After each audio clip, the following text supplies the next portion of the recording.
Hello, everyone. This is Raise Your Voice as part of the Fans First Sports Network. I'm your host, Brett Rutherford, and I'm joined, as always, by my good friend and co-host, Darby Robinson.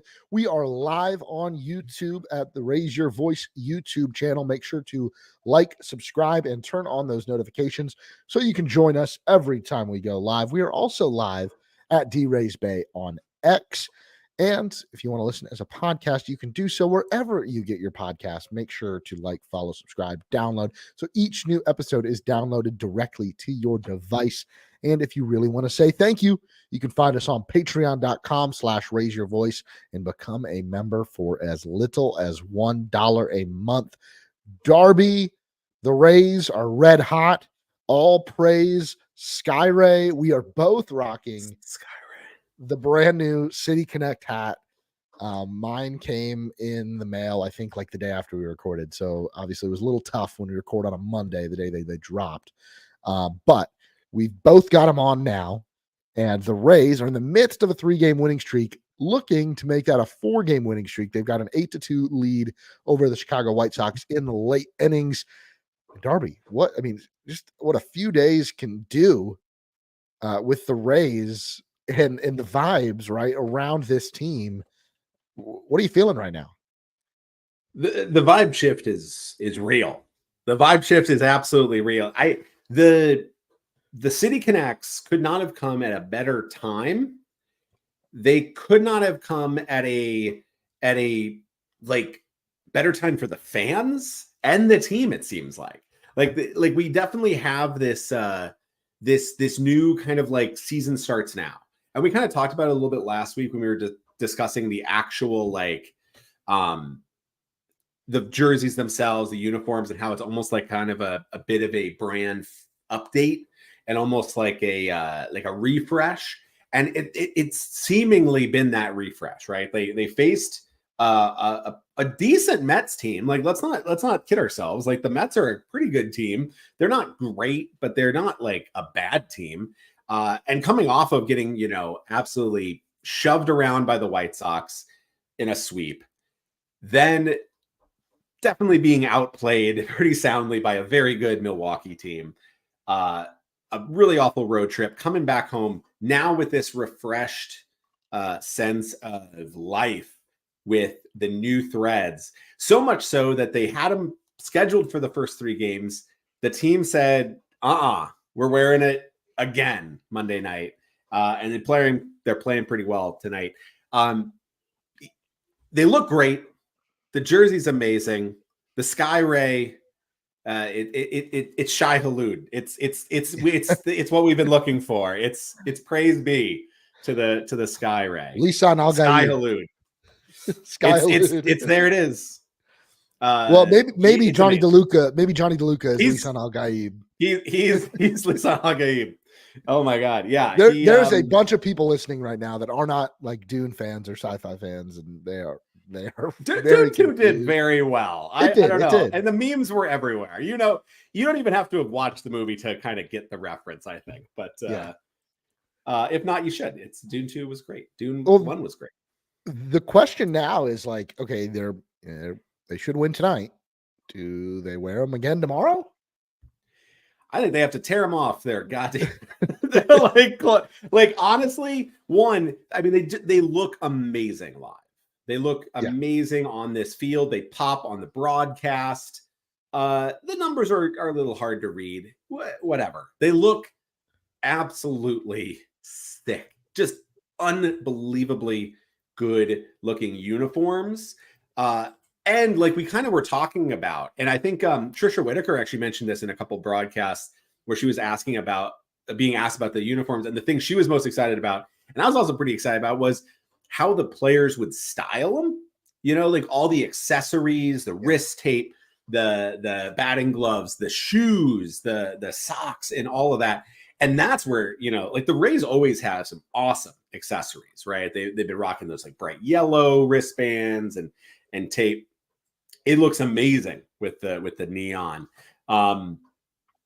If you're winning, I feel like you got to at least get one loss in them before you switch it up. And so, or you're at home for the next 2 games after this, then you have an off day, then you're home again. I think until you are like forced to not wear them, then I think just keep rocking them, man. I'm not gonna play.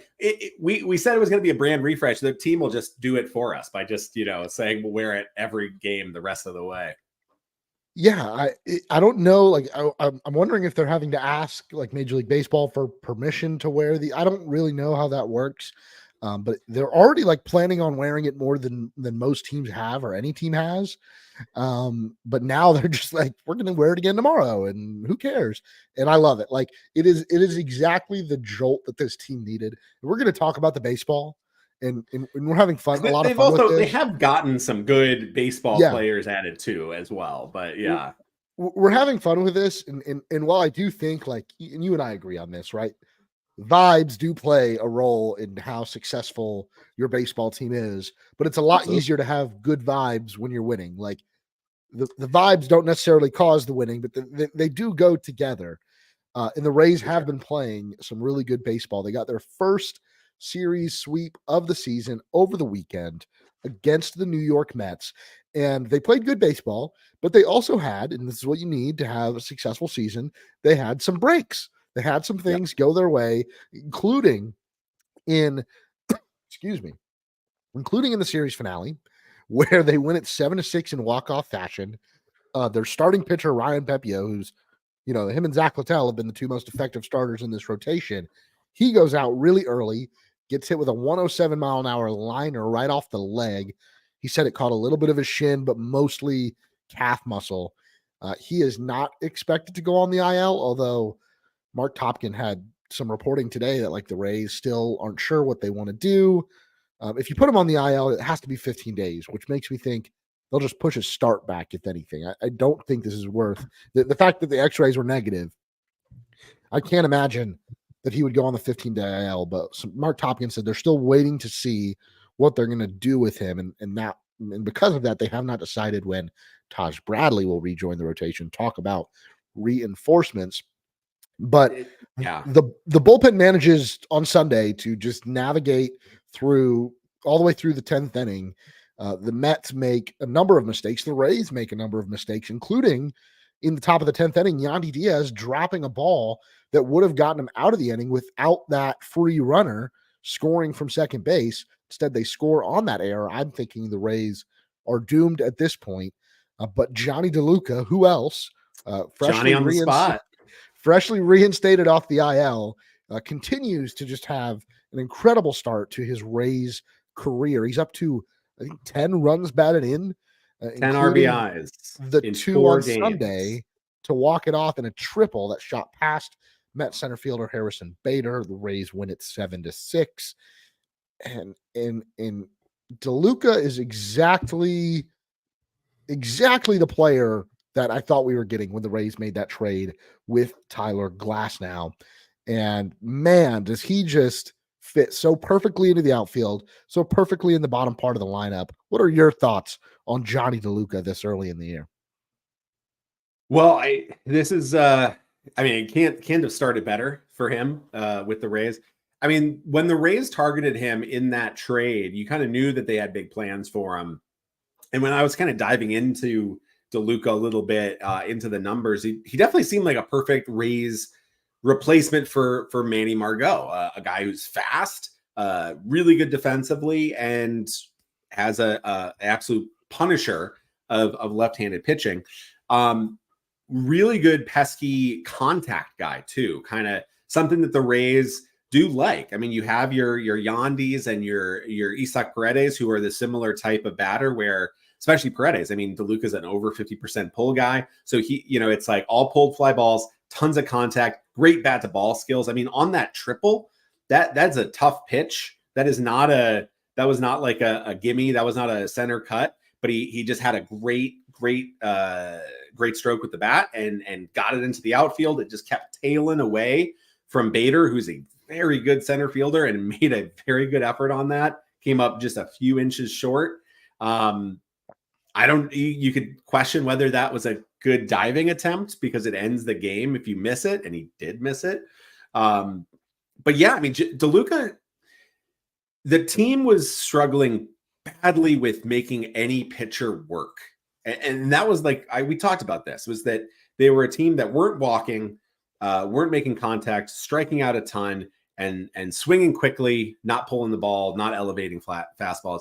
And it was just a lot of batters kind of doing the same thing, and easy innings, easy low pressure pitches for pitchers. DeLuca, especially at the bottom of the order, really gives you another guy that you kind of have at least an annoyance of the other pitcher, right? Your opposing pitcher is coming in. You don't want to. And listen, this is not to like take a shot at Jose Siri, but like Siri has some big holes in his swing. Like he always has. Like that's sort of the thing, is he's kind of the Mike Zunino of center field, right? Great defense, tons of power, is going to swing ugly and strike out a lot.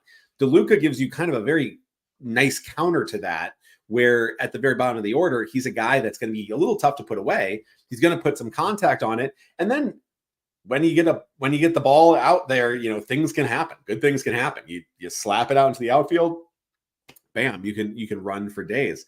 It's just a great spark of energy. And I think before that injury, it did seem likely that DeLuca was a lock for the opening day roster. And you can see why right here. Like this team loves a player like DeLuca who can play right field. He can play center field, gives you immediately a huge defensive boost, speed, and just a beautiful like difference to the heavy whiff approach of what they've had in the lineup to start the season.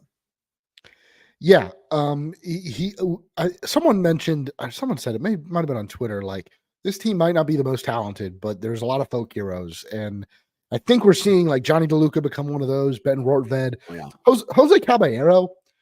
Can we talk about him next? I mean, yes, the guy to bring to replace Wander Franco, right? Like that is an incredibly odd situation that even like, Jose Caballero, wasn't expecting to be traded to the Rays. He wasn't expecting to be traded anywhere. Mm-hmm. And he slotted in. Taylor Wall's also out injured. He plays with an incredible tenacity. He has now been given the ultimate green light by the Rays, who I believe are third or fourth maybe in stolen bases in Major League Baseball right now, in getting more aggressive by the day. Not only him, but guys like Randy Arozarena and Ahmed Rosario taking a ton of bases. And I think this is going to, like the Rays last year didn't lean as much into the stolen base trend as I was hoping they would. This year, it feels like they are really just sending guys a lot. And I love to see it. This was something that, way back when, 10, 12, maybe, close to 15 years ago, this team was built on a lot of speed. And we haven't seen that in recent years, built on stolen bases. But they are becoming that again now. And Jose Caballero, man, just another like absolute gamer. And to have great defensively, has been really stellar defensively. Another guy that's super pesky, like absolute. And well, we saw in the Toronto series to start the season, he causes drama without doing anything. Like it just seems like opposing pitchers like have a meltdown around him. Whatever he does, he just emits an essence. Baseball Reference had a tweet today. So yesterday's game, so Sunday's game, the game 3 against the Mets, Caballero did not have a hit, but he did have 4 steals. And Caballero became just the second player since 2000. Baseball Reference posted the list here to have 4+ stolen bases in a game with 0 hits. It's just the 14th no hit, 4 steal game in their entire database. He's on the list with Everett Cabrera, Lou Frazier, Vince Coleman a couple times, Kenny Lofton, Ricky Henderson, Ty Cobb. Ty Cobb did it in 1911. Caballero has a little bit of that, like he does almost feel like a player from like 100 years ago. He leans into pitches, he gets on base, he kind of has a little bit of like a spark and a fire, and he's old school in like the best way. Yes. Right? Like not in like he's going to hit it weakly to the right side and that's better than a strikeout. It's more like he is going to just like grind out every possible little thing. Like he's not the most naturally gifted player, but he is going to be such an amazing hard worker. The speed, the defense, the base running ability, it's like it's all been there and really awesome stuff. Like he's already put up a full win above replacement on Fangraphs WAR. He has 108 WRC plus with 100 being average, positive in defense, positive in offense. Yeah, amazing impact already in this season at one of the biggest. I mean, we probably said the weakest spot on the team. It went from being their brightest spot of like a 8 WAR ceiling to like who knows, like replacement level basically. And this is what I want the Rays lineup to look like. And there are guys towards the top of their order that can work at bats. Obviously, Yandy Diaz, one of the best eyes in all of baseball. Isaac Paredes draws his fair share of walks, has really good control of the strike zone. But I want the guys at the top of the order to focus on, hunting fastballs, looking to do damage, hit for power. Like that's exactly what I want Randy Arozarena to do. It's exactly what I want Isaac Paredes to do and Yandy Diaz to do. I'd like to see him sell out for a bit more power as well. And then the guys at the bottom of your lineup, Ben Rortvedt, Johnny DeLuca, Jose Caballero, I want them to be grinders, right? I want them to make the pitcher, like you said, make the pitcher earn it. I feel like this year, I don't know if there's a way to, if baseball, if this is tracked anywhere, but it feels like the Rays do not see as many fastballs, not nearly as many as they saw a year ago, because it was kind of made public. Like that was the Rays' approach. They would tell guys like Yandy Diaz, you're up 2-1, 3-1, just absolutely unload a hard swing on a fastball and try to do damage. And it feels like they're just not getting as many fastballs. There may be, and they're getting caught, or they're just throwing their bat out there on a slider that lands in the other batter's box. Obviously, we've seen Randy do that a lot. Yandy do it an uncharacteristic amount. Jose Siri is the worst offender, right? I mean, his strikeout percentage is at 41% on the year after his first 100 and some at bats. Is he the one player that you're starting to that's still on the team? Because obviously we saw Nico Goodrum was DFA'd, Curtis Mead was sent down, but guy that's still on the team whose job still feels pretty safe that you're worried about still. Worried. I mean, it's very frustrating how sustained and long and deep this slump is for Randy. But this past series against the Mets kind of showed like. Sorry. I meant Jose Siri. Oh, Siri. Yeah. In terms of concern, I think Siri and Harold Ramirez are the two that I'm most. Okay. Those are the two I'm most concerned about. Those are the two that if you said flash forward 2 months from now, they are no longer have like key roles on the team, I would not be shocked. I think Siri less than Harold. I think Harold Ramirez is really running out of real estate fast because he can only hit. Like he has no real defensive value. Siri has defensive value, although to be with his bat, let's stick with Siri to work. Siri last year had a over 100 WRC plus, and he had still that elite level defense in center field. He makes catches that nobody should catch, and that is incredible. That is absolutely incredible.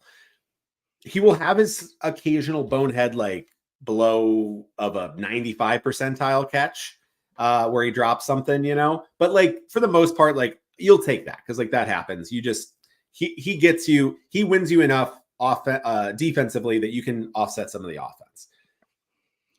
He was kind of like Kevin Kiermaier. Like if you can get 90 or beyond in the WRC plus range in the wins created plus, then you're going to love it. Right? He's going to be one of your best players. But this year it's back down. The batting is way down, striking out a ton. The power hasn't come yet. I think he tried to go to more of a on-base percentage contact, like getting those singles, working at bats, and that did not work for him so far. we'll see how that like kind of shakes out.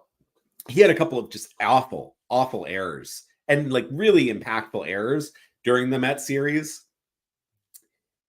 With DeLuca playing really well as well with his defense, it's really hard to see like Jose Siri like having a solid starting job. I think he's still a guy that even as on a base, like even on the bench, like I think he's somebody that you can still utilize as a defensive replacement, get some starts, all of that. I am a little nervous about him though, because like we have seen one well above average, about 50% of his playing time has been well above average. 50% of it has been well below. In terms of his at bats, I don't know what he is yet. I don't know if we saw a flash of what he could do, and that may not be something he can ever do. We don't know if last year was the best season of his career. Yeah, was having a career year at the plate a blessing? Was that the worst thing that Jose Siri could have done? Was just maybe. Like hit 25 home runs. Now he shows up this year. We're like, yeah, we're gonna have Jose Siri, who's gonna be sneaky hitting 7th or 8th, and he might even go for 30 this year. He might win a Gold Glove. And then you start to see some of the cracks. Defensively, there's some mistakes. I still have faith in him as a defender. There's still not many guys. Still useful. Yeah, there's not that many guys with that much range and that much athleticism to make some of the plays that he does. Yeah. Does he need to maybe work on his focus? Or it seems like he's maybe struggling in the trop. He was complaining in games, but it wasn't the roof. It might have been something from another part of the ballpark. Like that first game, it seeed like it was the lights that, yeah. And I don't know. And maybe, like baseball, is a lot of it is on the mental side. Like maybe he is just like pressing too much and every little thing is going to bother you, right? When you're struggling and you're pressing, every light that's in your eye is going to bother you, and then it's going to pop out of your glove. Like maybe he just needs some time. He served a 2-game suspension, which like I wasn't like he got hit. Yeah, he got hit. He got took it like an absolute champ. He got swung at.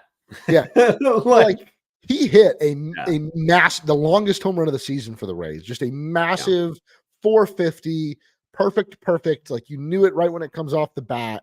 Home run off of one of the better pitchers in the National League, in Freddie Peralta. Yeah. Peralta then pretty clearly, intentionally hits him. Yeah, and he takes it like a champ. He walks to first. He kind of acknowledges that he knows why he was hit. That's what it seemed like, right? Like it did seem like he was like, okay, fine. I'm not going to get mad at you hitting me. Like maybe I stared a little bit, whatever. He's like, I know baseball. I know that, whatever. And he didn't care. Like from what we could tell on TV, there were no words. There was like, he took his base. And usually, when that happens in baseball, we can have the debate whether or not, playing beanball is good for the game. But typically, when you play beanball and someone takes it like that, it's over. That's the point of hitting someone, right? Is we're going to end this. You showed me up. I'm going to hit you. And that's exactly what happened. You're done, yeah. Then Abner Uribe comes in, gets him to ground out to first. There's a play, Uribe's covering the bag. Siri pulled up, wasn't even trying to run it out. Pulls up like halfway to first. Uribe stays on the first base bag, brushes Jose Siri on the shoulder. Siri turns around and asks, why'd you do that? He says, because I felt like it. And Uribe comes with like a over the head, open. It was a slap. It wasn't a punch. Slap. Yeah. And Siri, I think, like rightfully so, swings back at the guy. He saw red. He definitely kept going. I mean, 2 games. It's one of those things. Like, what can you do there? But like, I'm also not looking at that and being like, how dare they suspend him for 2 games? Yeah, I mean, that did punches were thrown.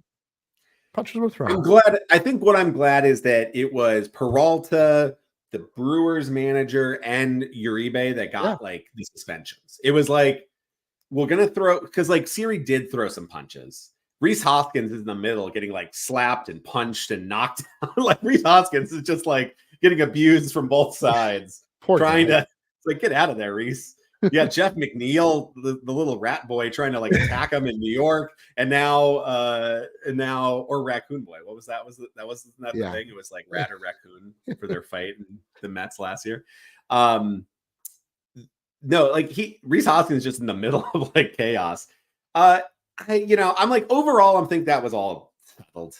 But and nobody else just wanted to fight. Comes off as like the worst. Yeah, well, you had Randy and Willie Adames just like hanging out, being like, "Well, this is crazy." Like it was. I mean, when was the last time the Rays were involved in something where punches were thrown? I'm not including the Hennessy Cabrera and Jose Cabrera, where he kind of shoved him in the face.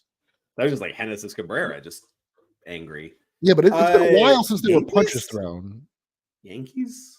I don't even. Was there even punches there?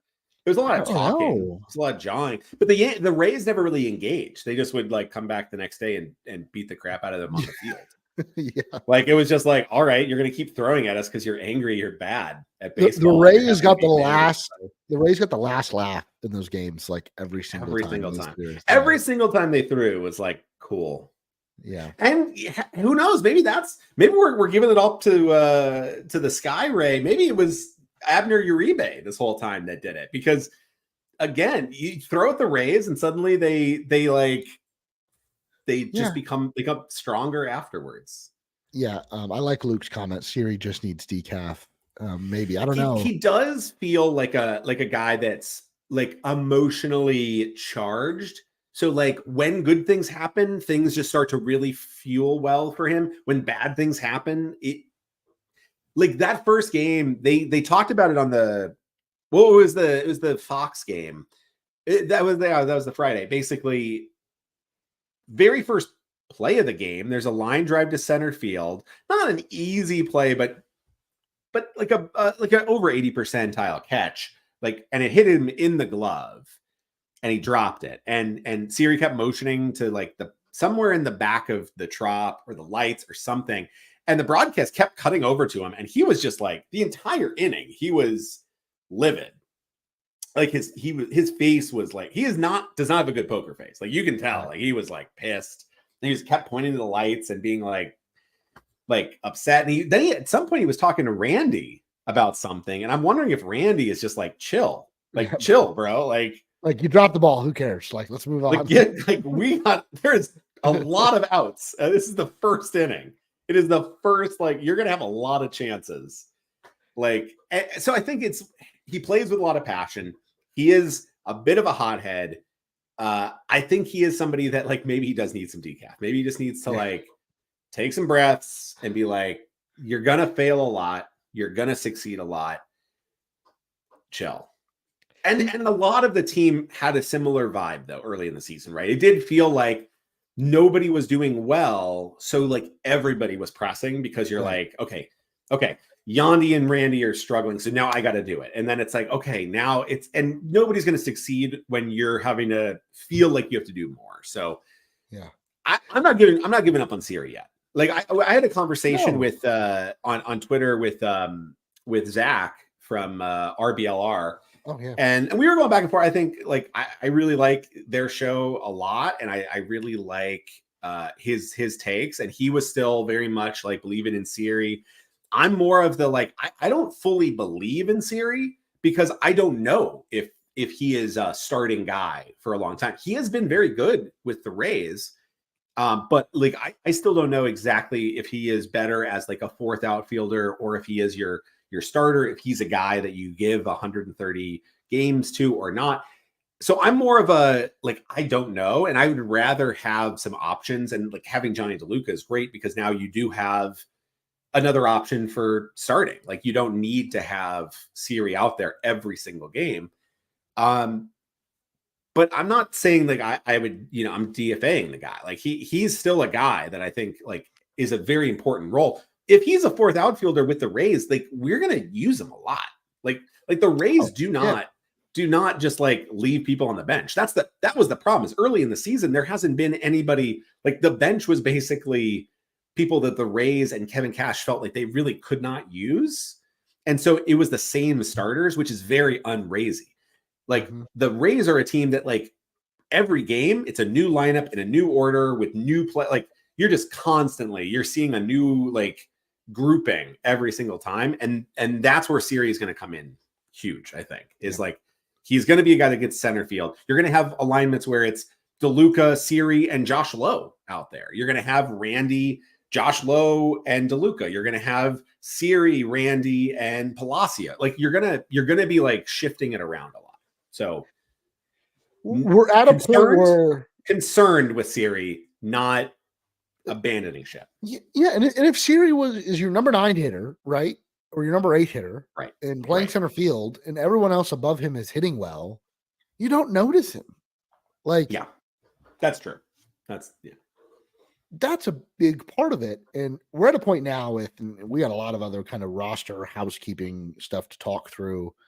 There's been a lot of moving parts, and there's a lot on the horizon. This team could look kind of different in a week or two. It already looks a lot different from it does a week look a lot ago, and that's not just the jerseys. Yeah, but I'm able to look at the lineup card and be like, okay, like I feel pretty good. We're not having like Nico Goodrum and Curtis Mead and Renee Pinto all in the same lineup. And I can look at the bench and be like, okay, series starting today. That means we've got DeLuca off the bench. He's going to come in and run at some point, probably, maybe for a guy like Randy, late inning defensive replacement. I mean, if you have an outfield that has DeLuca and a Siri, you can plug them in with Josh Lowe or with Randy. And I'm really, confident in the late innings that they're going to be able to cover a lot of ground. And Richie Palacios, right? You could plug him in right, have DeLuca in left and Siri in center. I do think we're going to see a lot of Richie Palacios at second base now that Josh Lowe is back, and we're still without Brandon Lau. What are your thoughts on that? Brett, is that the number 1 AL on base percentage leader, Richard Palacios, you're talking about? It is. It is. Is that tied at number 1 with Juan Soto, Richie Palacios you're talking about? You've been hitting number 2 for the Rays, and he gets an off day today. I think now that like with Josh Lowe back, like Richie Palacios has kind of been carrying this team, even when they're not winning. Like he's hitting second. He had the highest batting average. He was carrying this team, even when the losses were coming. Like if we won that day, oh look, it's because Palacios went 3 for 5 at the plate. It had 3 RBI. Like he was, that type of player during this rough stretch. And I think now maybe they're able to rest him a little bit, put him in different places. Today it's Rosario at second. Then Palacios slots back in once.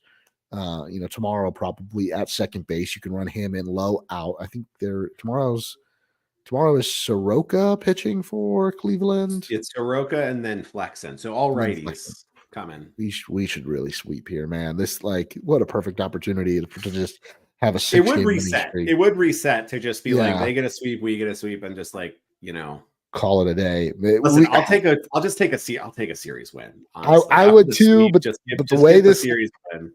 The way this is lining up, this is like, man, you're gonna look back and we should have taken advantage of that. Should have got the sweep. So I don't know. I feel pretty good. Yeah. They are pitchers that you can take advantage of for sure. It is not the guys that like you go like, okay, these are some pretty decent ones. It's like, I mean, let's not be too rude, but they are also pretty beatable pitchers. I mean, Palacios has been great. I think you're right. Like, he's been getting a lot of second base time now because with the anticipation with DeLuca up and then with Josh Lowe coming up, who started today, that gives you he's going to be better in the outfield. Although Palacios, his flexibility is great. He can be second base. He can be outfield. Palacios and Rosario at second, like as a platoon, righty lefty really platoon solid is great. I think Palacios is a guy that you can also get. You could put him in right field and have Josh Lowe at DH sometimes. Yeah. For me, I don't want to see a lot of Harold Ramirez against right-handed pitching. I think he is a lefty mashing specialist at DH right now. Now that there's some better options. And then until he can start hitting well, and then maybe you give him a couple of righties. But with Palacios, I think you give him a rest day here and there, but like he is a core piece now. So with Harold, we talked a little bit about Harold. One reason I think he might stick around longer than maybe Rays fans want, especially as guys get healthy, is the fact that he doesn't have options. And while we're really excited about everybody coming back and being healthy and not having enough room on the roster for them, it was only a couple of weeks ago where we're like, oh my gosh, we can't find anyone who can hit at a major league level.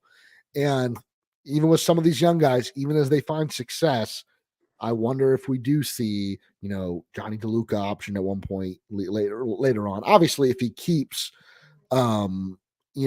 performing at this level. Don't be speaking that anti-Italian discrimination into our podcast here, okay? But we already saw Curtis Mead be optioned. I think, like me, at the beginning of the year, I was like, okay, if we're going to go into the year, I'd rather, and we need Curtis Mead to be, or Curtis Mead or Harold be like a full-time DH. I'd rather it be Curtis Mead because he's got more of a future, or we hope he does, right, with the club, where Harold, is pretty expendable. Now that he's on the team and they've got him, like, it feels like he might stick around a little bit longer. And I am trying to get us a close-up view of the City Connect uniform live on the air. But Darby, I'll let you talk a little bit more about our roster construction as it currently stands. Yeah, so I think what we've got right now, I'm going to bring up roster resource real quick, but like right now, the next move, because Brandon Lau and Taylor Walls have yet to begin their rehab. Apparently they are close to starting. I know Pete Fairbanks is, I think, the closest of all of them, but that would be an easy win for the bullpen. But like in terms of position player wise, that's the big shuttle, right? Is Brandon Lau, when he gets back, that's a starter. He is starting at second base. That shifts a lot of things around. But he is yet to begin his rehab, and he's going to need some time to get right. You hope everything goes smoothly. Muscle injuries suck, and they're easy times for setbacks. So you want to give him plenty of time. He is such an impact. Like, listen, I get it. Like, he has had some struggles in the postseason, but like his presence is a huge like pitchers, they are terrified of him and they will pitch around him. And that is huge for this lineup, especially needing lefties. So Lau is not that close. He still needs to get to rehab. So that's still maybe like a month away, right? In the meantime, though, Jonathan Aranda is close. I mean, he is running out of his rehab time. He still has options, though. So he may be brought up. He may not be. I think he's not hit super well in this rehab stint. He's gotten on base. He has quite a few Ks. So I don't know how much of like that success is really all that indicative or needed.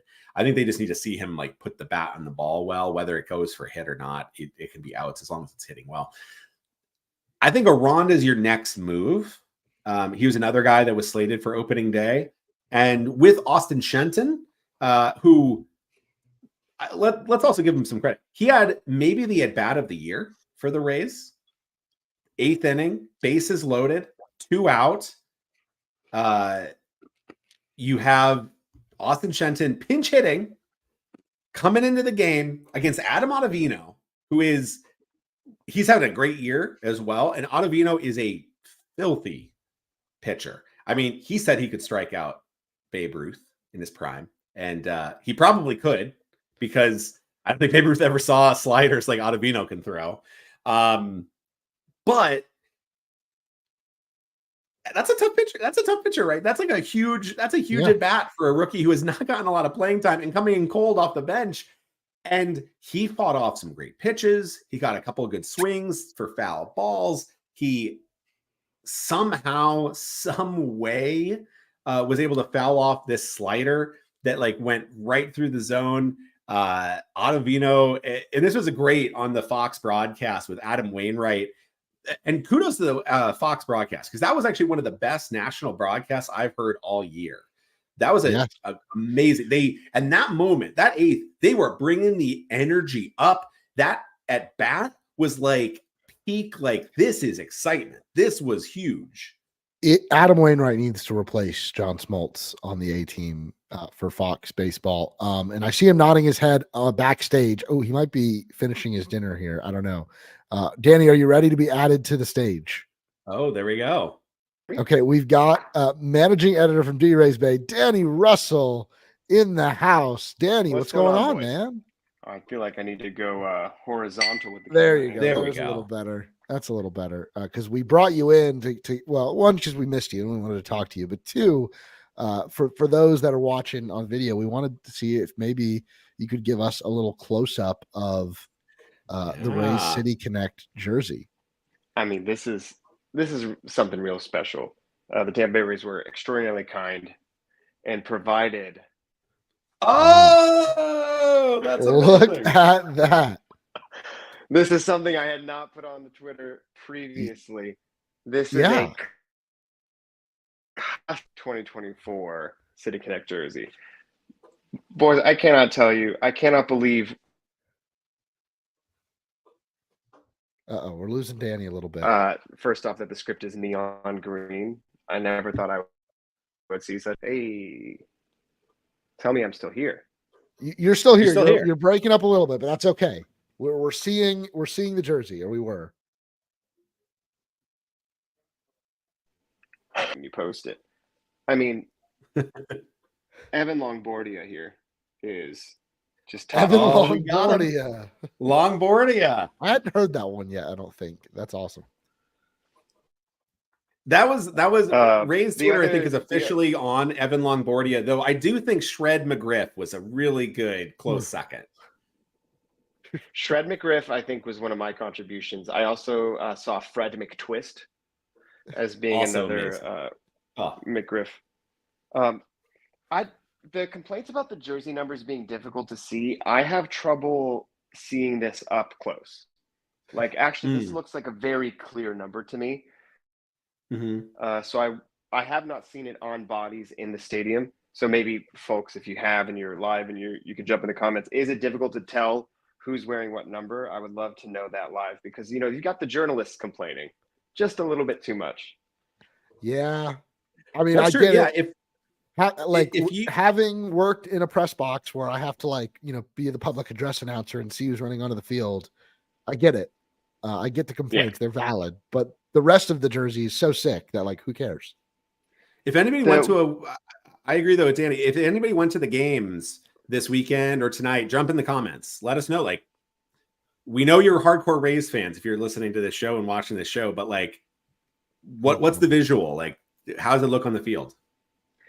Guys, your Skyray hats are so good. Oh, thank you. We don't have the pants, but we've got every other piece of the City Connect. Well, the camera's only from the waist up, so I don't. Yeah. It's okay if you don't have the pants right now. I'm just actually wearing the socks. That's it. I'm just wearing the socks from the waist down. So we cannot show down for legal reasons, but you beat me to it, Darby. You beat me to it. The one element of the jersey I was a little surprised by, these are the new Nikes, and the numbers seem like they're stuck on, right? You're not getting any stitching. So if I come up close, and I show this to you, there's no element of this that is stitching. It's somehow hot pressed onto there. So that's a different vibe from what you're used to when it comes to a Nike, or I guess the Majestic baseball jerseys. Then Nike took over the contract, and it basically was still Majestic uniforms for a while there. What's confusing is there is a stitching, and it's not really going to come through great. There is actually on the outside of the Tampa Bay on the chest. So, this is also the front-facing camera on the iPhone. Maybe I could get really fancy with it and flip the camera. But I think it's still pressed because when I flip the jersey around, there's no stitching on the back side. So I'm a little intrigued by the links that Nike went through to make it appear to be stitching, but then it's pressed on. So something in the technology is a little different. Now, what I will say, though, the difference between this and my Majestic Evan Longoria is it's so light. It's so breathable. It's so airy. So I think particularly if you live in the Florida heat, this is going to be real nice. If you were looking to invest in a jersey, the City Connect is where it's at because it doesn't have all the heavy stitching. I actually never really was super fond of the giant rays across the front just because of like how awkward it kind of flaps around. Well, and if you tried to wear it like you had to wear an undershirt with it, or like the stitching was going to be like itchy. Yeah, I those think cheap hoodies you can buy at the gas station. What the players have been saying, though, a lot of them that have been quoted about the uniforms is like they want to know when they're in the big leagues, like it feels heavier, it feels more official, it feels like a big league jersey. Where Nike was maybe trying to, like what MLB is saying, innovate where we didn't need or really want innovation. So I maybe Nike was just trying something and it didn't work and they fell flat on their face and did no quality control. So it could be. But it sounds like what you're talking about with this, that's perfect. Yeah, like it's light. From a fan perspective, I think this is everything I want a jersey to be. And the other one they fixed the aesthetic things like the letters on the back, like they look big. It's not tiny like we saw early in the season. The other one I got is the Cooperstown Classic, Wade Boggs. I think I got it for my birthday a couple years ago. So it's the black. The last time the Rays had a black jersey, it's the batting practice one with the big Rays logo. Is it the mesh one? Yeah, it's not a comfortable mesh, guys. Yeah. Like, I don't know if you felt that jersey. I love the mess out of wearing it. It's not that comfortable. So this is at least a comfortable article of clothing. I worked from home today and I didn't have any calls with people outside my department. So I actually wore my jersey today. Oh, nice. So you can wear it to work. What are the vibes on the colors? I dial into the live show and I think I might have missed coverage on the discussion of colors. There's 6 different specific hues going on. Do you guys like the neons and the purples that are getting featured here? 2 thumbs way up for me.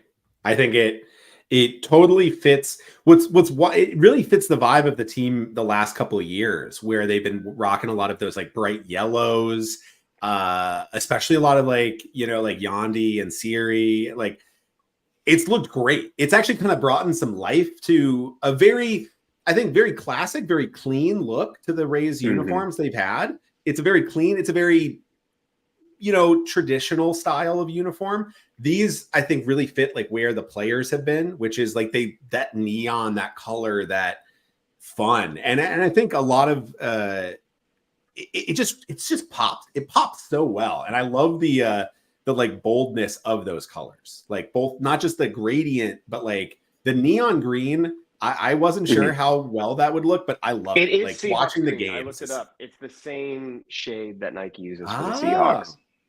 It looks good. I like it on the Seahawks. I like it on this new Rays jersey. What about you, Brett? Oh, well, I love the colors. I love how it is just such a tip of the cap to the Devil Rays days while also feeling like something entirely new. But Danny, Darby and I talked about this last week, and I want to get more of your thoughts. Oh, yeah, hit me. Is this the start of a Rays rebrand, especially as we get closer to the potential opening of a new stadium? Ooh, good question. I do think if we get the new stadium in St. Pete, you have the opportunity to get a little bit more exploratory with jerseys. I think there's going to be less trepidation to lean into the Tampa Bay of it all. The most important person to ask this question, though, is Stu Sternberg, who has complete control over what ultimately comes and goes from the Rays jerseys.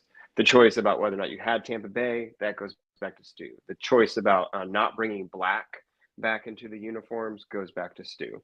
And that's true of every baseball team. The owners get enormous sway and control. Now, what was amazing about the City Connects is he had a high-level conversation with Warren Hypes, the Rays VP, and then trusted, right? He knew he had great creatives and then gave them the freedom to get, like, high level, we're going to talk about it. Here's a concept. Here, we want to go back to black. We want to, have Tampa Bay in the Devil Rays font. And like, then he just kind of gave freedom and creative license to go and do that. I don't know if you're going to get that across the board. I would love the Rays to basically enter a new St. Petersburg Stadium with a brand new suite of jerseys. I want a Vinoy Don Cesar pink, jersey. I want a Astro Sunset jersey, except it's the St. Pete flag colors kind of worked Ooh. into the jersey. Like, there's so many great, really cool ideas that you can go to, or even leaning into the colors of the Tampa flag, or bringing back the old smokers or the Tampa tarpons. Like, there's such a rich history of colors, red, black, and white, that are very specific to baseball in Tampa Bay. You go back to the Pelicans jerseys from those days, and you have the pinstripes. When Stu wanted to rebrand the Rays from the Devil Rays, if you went and read that article that was recently on Fangraphs about the process, they went and interviewed the vendor that they brought in for that project.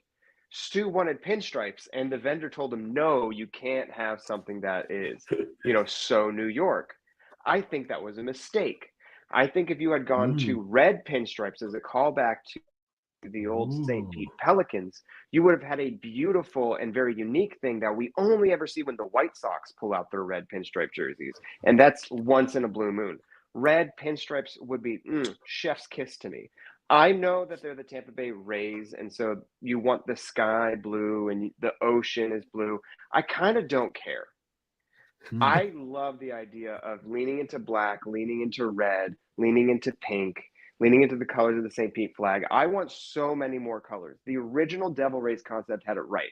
It's a white shirt or a black shirt and then a rainbow.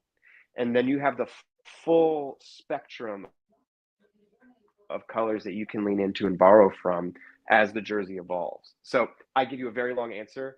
I do think there's huge opportunity. Unfortunately, I'm going to imagine it's a very conservative approach, at least in the short term. Danny, I knew this was I knew this was like a passionate, like hot button issue for you, but I didn't know you'd have such a great answer prepared. That was awesome. Great. Yeah. I didn't have it prepared. Like, I just you sold me on pinstripes. You sold me on pinstripes. On red. Now I want it. I was like, who knew red pinstripes Wouldn't that be were a sick? thing? Red pinstripes. It would be great. A sick idea. You had a great point though about the gradient, because that is like the Rays are the only team that had like that as like, that's when people think of a color gradient logo, people think of the Rays, the Devil Rays specifically. And like that, I think, is their unique thing. So like keeping that, it does open the door to, like, if you had a purple or a red jersey, you can also have a blue and a green jersey and not be like, what the hell is your color? It's like the rainbow. Rainbow. It's all of it, Or imagine with me, you only get 4 jerseys. One of them is pinstripes, but every year the pinstripes are changing colors, or sometimes you're even running like multiple colored pinstripes into the fabric. Pinstripes. Think about soccer, right? Soccer teams, you can have very specific guidelines. My favorite soccer team in the EPL is Liverpool. They wear a red kit. You would be shocked about how much variety you can come up with one color concepts. Well, you get red. Guess what? There's so many more opportunities than that. And you can also work into patterns and things like that. And then the secondary jerseys, and then the third jersey, it just gets crazier. And then a really crazy, like a moonshot on the third version. And I think baseball jerseys should do the same. You get your white, you get your gray, and then you get something interesting in the color palette, and then you have something absolutely off the walls, bananas for the fourth one. And I think that, or even Savannah bananas, I don't care. Like, you should have a fourth jersey that is truly, completely a departure. Right now, you got the City Connects, and that's brilliant. More teams should take more chances and let it happen more frequently as well.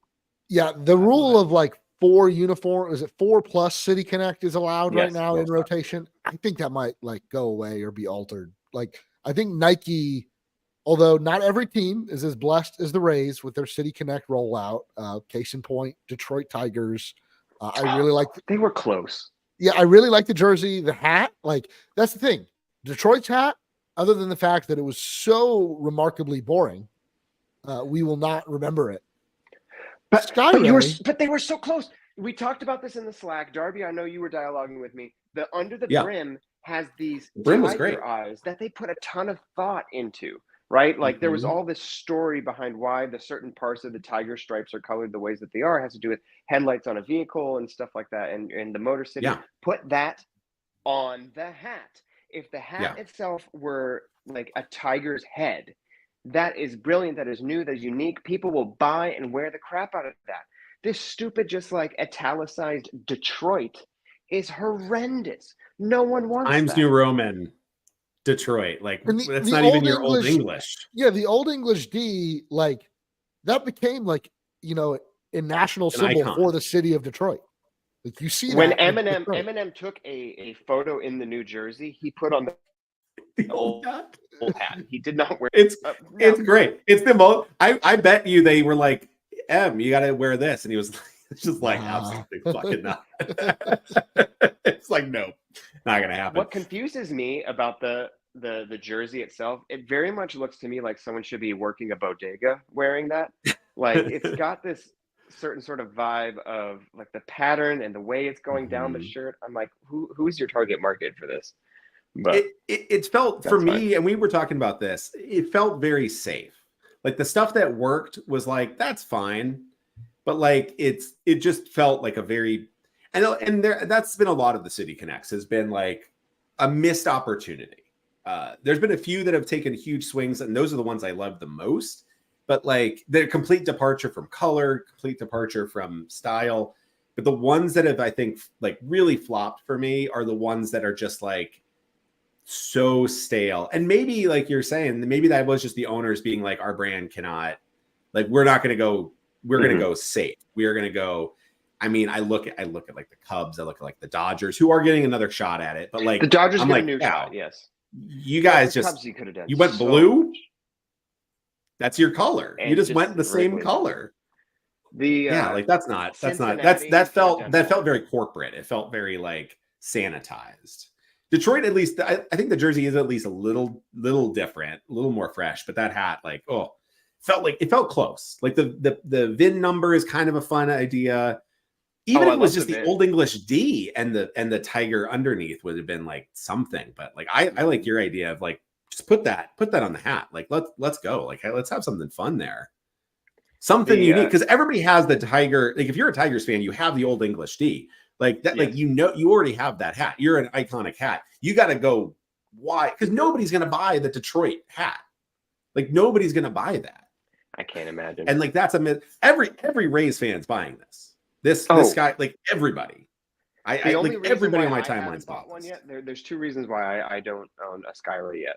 Number one, my head is awkwardly shaped, so the flat brims don't work for me. The flat brims look like there's gaps on the side of my head. You know what I'm talking about? When I don't have that problem. I fill mine out quite nicely with my giant melon. You're doing great. You both looks hair to fill it out, like to make up the gap. So I do need to have like one of the more fitted, traditional caps. I can't do the flat brim.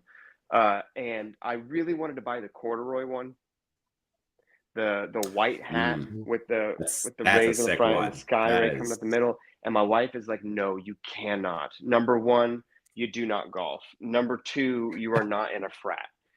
Number three, like that's not your color. Like she just kept on like shooting it down, and I'm gutted. I can't choose another one. So I really need to get to the stadium. I need to try them on in order to find my perfect fit. Do you want to see a horrendous jersey decision?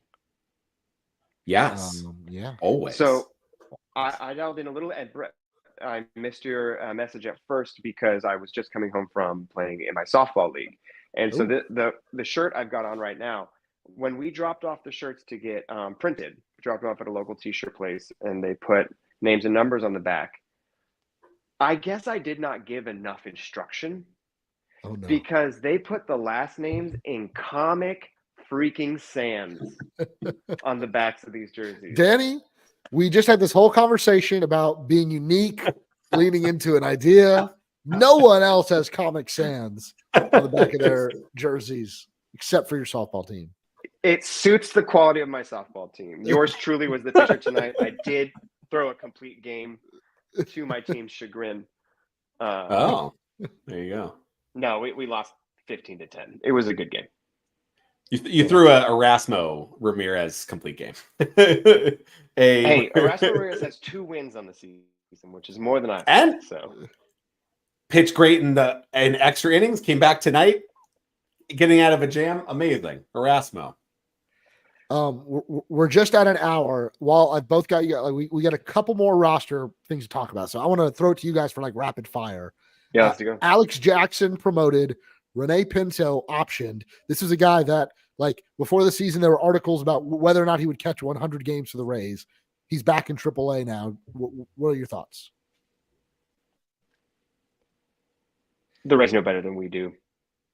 Yeah, I think with Pinto, all the hype there, I was like, okay, like he has great batted ball data. Like when he hits it, he has elite batted ball data. Like you look at his StatCast page, it is beautifully. Do you remember that home run he hit to dead center earlier this season? Yes. If he can make contact, he is elite. It was like what, 445? It was crazy. Oh yeah. He's got effortless power. The problem is terrible swing decisions, lots of Ks. And Alex Jackson is very similar, like effortless power, lots of Ks.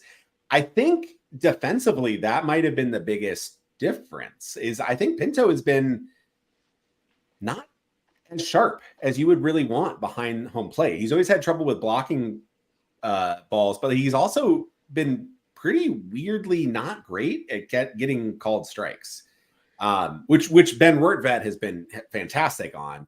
So visually, like eye test wise, I don't think Pinto is doing anything bad with his framing.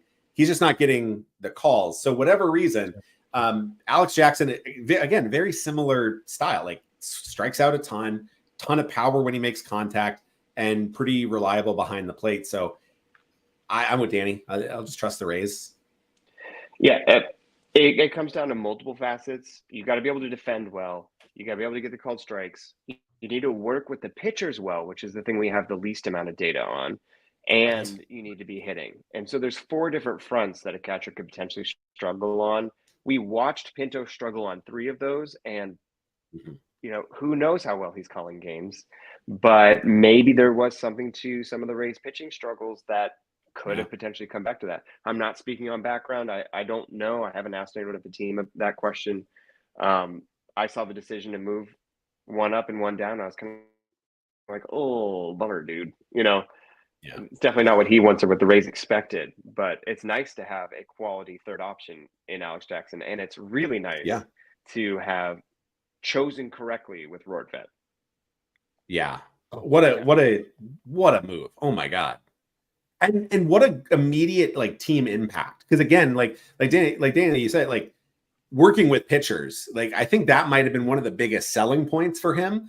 Is he was a guy that Garrett Cole really trusted early on before he got injured. So like he's a guy that seemingly has a really good rapport with certain pitchers. So yeah, I mean, we love Benny Biceps. Next rapid fire. Taj Bradley set to join the rotation for the Rays this week. I saw him in person in Durham. It was 5 effortless no-hit innings against the Yankees AAA affiliate, the Rail Riders. He made one more rehab start where he was equally as sharp. Set to rejoin the Rays. Tyler Alexander almost certainly slides to the bullpen, which I'm more than happy to keep him. But Taj Bradley, we've talked about how the position player side of things, just getting Josh Lowe and DeLuca back has really solidified it over there, at least for now.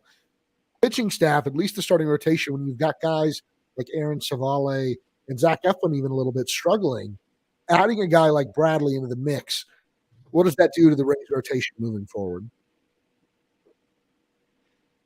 I mean, it's instantly better to move on from Tyler Alexander in terms of what's in the rotation.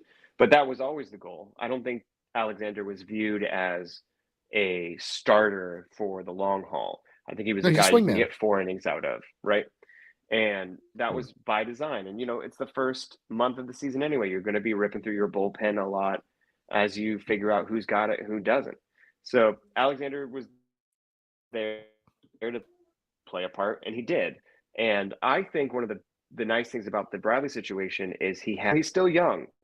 I don't have the numbers in front of me right now. I don't know what his max innings pitched, if one of y'all want to pull that up. But he's young enough that, like Shane Baz, and also there was an injury involved, but you're kind of wanting to make sure he has the pitch count to go late into games in September and hopefully October. So he's not a guy that you want to be rushing in there in April and saying, let's go all season. So I think it's to his benefit that there was a slight injury. It was the pectoral, right?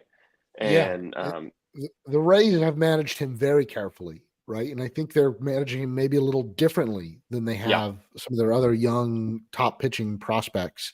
And I think you're seeing something similar with Shane Baz. He's had the injury, so he's still recovering from that. But with Bradley, they're very much easing him into it. But I think it's clear that he needs. Yeah, it's clear that Bradley needs to be pitching in the big leagues. I mean, the stuff what we've seen in AAA, like obviously that's a big jump to the big leagues, but we saw that same stuff last year, and there was some of the other stuff that he needed to iron out. Year two, I'm just really high on him right now. I mean, he is 23 years old. Like that's what we kept talking about last year. He was 22. Like he was a little shaky. He's 22. Like that is. He is young. 23 is amazing. And his fastball is Spencer Strider-esque. Like that's how it grades out. And that's the best fastball in baseball. So he a lot of room. 142 innings was his max. It was last year. So this year you expect a little jump up, but beyond that, coming back from injury a little bit, he's kind of right in line with what that's going to be. I do want to say with Tyler Alexander. The rule of thumb with the innings is I think like 30. Right. I try to add 30 every year when I think about these young guys entering the bigs. And I think you also need to include postseason in that, because I think Bradley's good enough that you would consider him for potential postseason starting appearances. So you do need to work backwards from October to fill 170. And so May's great. I think it lines up perfectly. What were you going to say about Alexander? So with Alexander, this was his last 4 starts, including today. 5 1/3 inning pitch, 2 hits, 0 earned runs. 4 innings, 3 hits, 2 earned runs. 4 innings, 6 hits, 3 earned runs. And then tonight, 4 innings, 4 hits, 2 earned runs, and 7 Ks. Kudos to the mustachioed man, because that's your 5th starter. You're doing great. And now what you do with Alexander is you just slide him right into that bullpen. And now you have a 2 to 3 inning potential weapon that you can use every 3 days. We've seen with Boston with Justin Slayton, who's one of their best bullpen arms. He's a guy that goes about every 3 days, about 2 innings at a time. Really useful piece. Those are really useful guys. If Pepio leaves with an injury because he gets a line drive off his leg, Alexander can come in and suddenly you're pretty happy. If a guy has to leave early because he's getting a little roughed up, you can bring him in. Alexander's a guy that I think these last 4 starts have really showed to me that he is a long-term piece on this team, but I think he works so much better as a bullpen weapon. And I think Kevin Cash can use him that well. You move Taj right into the rotation and you have a pretty darn solid top 5. The real question is who's your top 3, because Zach Littell and Ryan Pepio in 2 very different ways have really made a case for number 1 in the complete opposite style of pitcher. But the equal, if you put either as your number 1 right now, you're probably right. I'm not going to fight you. I'm not going to argue. I would have Pepio 1. I'd have Pepio 1 and Littell 2 right now. If I had to power rank the Razors. If I'm starting a postseason game right now, I have that. That's my top 2. And I know Eflin, there's some concerns, but let's not forget a year ago he had one of the best pitching seasons. He had one of the best pitching seasons in franchise history a year ago. So I think that part of him is still in there somewhere. He's just got to find it as the season progresses. Well, right now what happens is you have Taj as your 5th starter. That's amazing. You have Savali pushed down to 4, and he's had some rough starts the last 3. He's really struggled. He's your 4th starter though. Yeah. As your 4th starter, that's great. I'm fine with that. I think the Rays rotation was a big question mark coming into the year. they've been able to float that first month shockingly well. That rotation did really, really well. And Pepio and Littell are the big reason. They were every fifth day, you got them, and they were unreal. Like that was like, we have a good chance to win with these guys on the mound. Eflin and Savali have had their ups and downs, but I do think long-term they're fine. Alexander, again, really solid. Like he's not an elite pitcher, but he's your fifth starter. He held the fort down. Now Taj is getting ready, and Springs is getting ready to do rehab, and Shane Boz is doing rehab, and you don't know what you're getting out of those guys, so you'd like to have a 5 that you feel comfortable with. Alexander there. Ray's pitching is in pretty good shape right now, and that's really nice to see. Yeah, I agree. And man, we had a lot of news to talk about. We went an hour 10 tonight, but thank you. There's still a lot of you joining us on X, on the D-Raise Bay account. Make sure to follow us, the Raise Your Voice account on Twitter as well, at RYV Podcast. Trying to grow that a little bit more. And for those of you who are joining us on YouTube, make sure you like this video, you subscribe, and you turn on those notifications so you see every time we go live. And if you want to listen as a podcast, you can do that wherever you get your podcast. Brett, are you ending the show right now? Is this the end? Yeah, this is the end. Up? It is. Oh, come on. Can we go a little bit more? Give me like, it's been an hour 10. True lightning round. Give me true lightning round. You promised me lightning round. Okay. Let's do true lightning round. What do we got here? Darby, you and I get 1 sentence answers. Okay. I like it. All right, just give me 1 second. I'm pulling up roster resource. Okay. Brandon Lau comes back tomorrow. Who is off the roster? Harold Ramirez is working for a moving company. Ooh, okay, 2 different answers. Now I need a little bit more. I mean, maybe I could. I think it's Shenton. Danny, you on here earlier. We were giving Harold Ramirez a lot of love, but it's got to be Shenton. I love Harold. I do go use the bathroom when he steps up to the plate. But you really think it would be Harold over Shenton? That's gone. No, of course. Like you're going to option Shenton at some point. You want to keep everybody on the 40-man roster that you can for as long as possible. You don't know what future injuries are going to happen. Like, why would you let him go if you don't need to? Were you listening, Danny? That was exactly what I said earlier about him. Great minds think alike. I get it. I understand. Also, I'm done. All right. Harold Ramirez experience personally. Well, there are other guys that are still on their way up or on their way back. You know, Junior Caminero.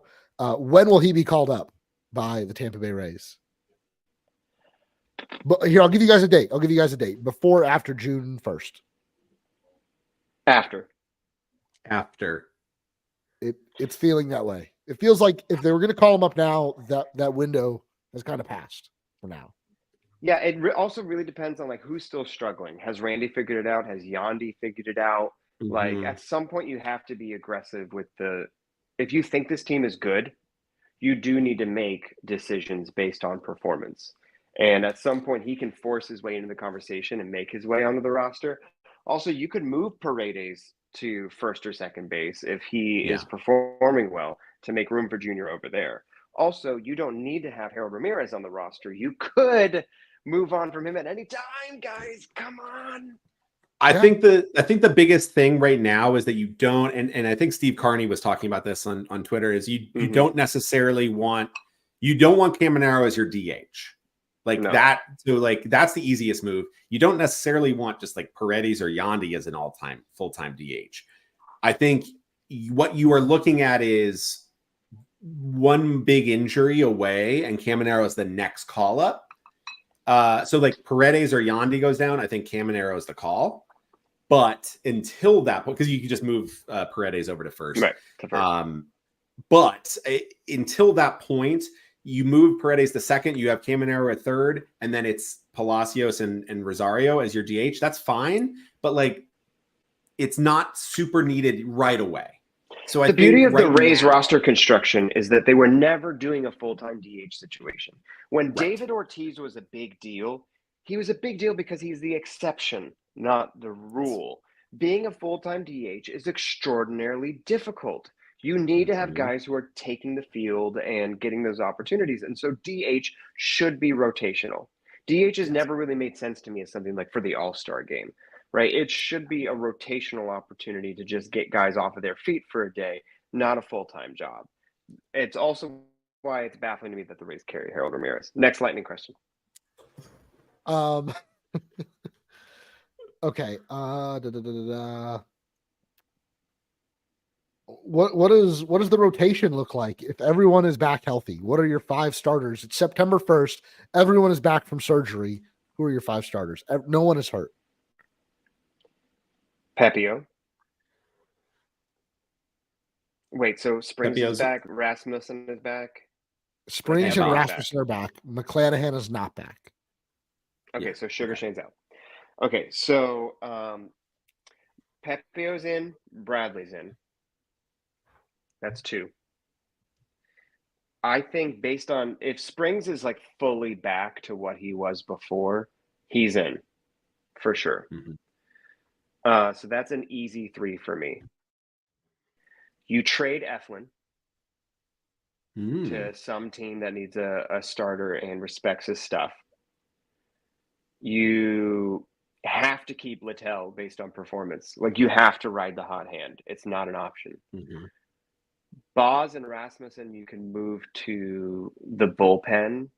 Not that I want to, but I do think their profiles lend themselves to success in a bullpen role, like an elite bullpen role, not just like, oh, they stink, so those who can't teach sort of thing, like those who cannot start should be in the bullpen. That's not what I mean. Like they are incredible, and that their eliteness would dial up in a bullpen role. So my answer becomes, I said Pepio, Springs, Littell, Bradley, and Savale? Savale's figured it out. That's exactly what I was going to say. I mean, he's got the best breaking ball in baseball. I mean, the rest but of it wouldn't does you- come back together. Maybe a trade for a guy like Eflin would materialize, and maybe a throwaway trade for Savale, depending on where he's at. But wouldn't Savale, like, you would rather just keep Eflin and like DFA Savale or trade him for Savale's better than that, man. You can't. Yeah. So Yeah, but I'm saying if Savale we've got everyone healthy and it's July, and like I know at that point in July it's not promised that anyone's going to be healthy, but like wouldn't like you let's say if you keep Eflin, and then I like the idea of both Boz and Rasmussen where they can control their innings a little bit better, pick and choose where the situations they want them in. Like Savale is not. Year. I mean, unless Savale is your your Alexander or your Erasmo. Yeah. Alexander's more than Erasmo. I should not compare the two. But is he Erasmo 2 wins? Erasmo 2 wins. So maybe not. Yeah, he's like, oh, we went down 5-0 in the 4th in the postseason. We're gonna throw Savale in there. Yeah. I think for me, I like the idea of Eflin as the trade chip because he probably does bring you back more than Savale. I think one of those guys you could trade this year as a aggressive piece. Rasmussen, I think, is coming back in the bullpen this year. Not necessarily long term, because I think he was a very good starter, but like this year, coming back from injury, you don't want to ask too much. He has done bullpen stuff before. Great bullpen piece. I think the locks for the rotation for me are Springs. Again, this is everybody's healthy. Springs, Pepio, Taj, Littell. Then all right, so we have the same 4. I think Eflin or Savale is a fine 5th starter. But I think if everybody's back healthy, so I think Boz. I think Boz might be your 5th. Because he has, Boz has the best stuff of everybody we just mentioned. Objectively. Like, yes. But it's first year back. Do you have that best stuff? We saw that with Glasnow last year. He didn't have his best stuff, like first year back. Like, now we're seeing him, like, you need a little bit. So, like, Boz, he can be back. He can be physically back. Is he all the way like is the stuff all the way back? So I think when healthy, like next year opening day, like Boz is maybe number 1 because or can you 6-man rotation? I think that's what you probably do. I think you just give everybody, you start to really cycle back the work and you just are happy with that. But this is a fantasy world because everybody will be healthy. No, it never works out that way. It never works out that way. That was the longest getting traded, though. I mean, like it just based on his contract. If you don't trade him at the midpoint this year because you have too many healthy guys, he's getting traded this offseason. Is he due to be a free agent, or do you have 1 year left? Nope, but his salary is about to skyrocket. Yeah, it's a backloaded contract. What are the Rays going to do? Trade him in the Tampa Bay offseason. freaking Rays, Brett. A guy's making more than $10 million. He's getting traded. And he's maybe the 5th best starter. Now. Maybe. You're assuming he's the 5th best starter if everyone's healthy and he doesn't regain his form from last year. Even if that's the thing is we'll see where that slides. Right. And I think they're the show. We're bringing the hot takes. Yeah, this is a 20-minute rapid fire. I think Eflin is a trade candidate as a surprise deadline move that a national beat writer says how the Rays are throwing it in, and whoever they get back outperforms Eflin in the second half. What an odd. There's my hot take. What an odd. That's my hot take. This episode started as this celebratory, middle of a winning streak, new uniform. The Rays are on fire. They're wearing it tomorrow, right? And then I hope so. Who's the starter tomorrow? Who's the starter tomorrow? Eflin versus. There's no way Eflin's picking anything but the City Connect. But you haven't lost 4 games in a row, right? Yeah, he's gonna pick the City. No, that's what I mean. He's picking the City Connect. Okay, good. It's the starter pitch. It's the starting pitcher's choice. It is. There's no way he's home whites. Yeah. Or they'll be what the hell is wrong with you? Blue spring training jersey. Yeah. That they just keep wearing. I would be like Skyray. Do not. No, I think it's Dave. Until they lose once, I don't think they're leaving their bodies. Unless MLB, unless Rob Manfred says you cannot wear this. And he might, who knows? But why not? This is merch, right? Why wouldn't Nike want them to keep wearing it? Why wouldn't they be oh man, I want sales figures. I want to know how well the Rays are selling their City Connect compared to other teams. I need to know. Curious. We'll try to hopefully we'll get that, and then we can. Brett, one more lightning round. No, we are ending the show. It's been an hour and 22 minutes. We are ending the show. We started the show celebrating 3-game winning streak. By the end of the show, we're talking about trading our opening day starter. That's what you get when you listen to Raise Your Voice. And, being a Rays fan really that's what it's all about. So Danny, thank you so much for hopping on and doing, I don't know, a good 45 minutes with us. It was fun. Happy to see the unis and happy to have you back on the show. It's been far too long. Yeah, podcast, download them, YouTube, subscribe. If you really want to say thank you, patreon.com/raise your voice. You can become a member for just $1 a month. We would greatly appreciate that, but nothing is expected. That is going to do it for this week's episode. Thank you guys for listening, and we'll talk to you next week. Praise the Skyray.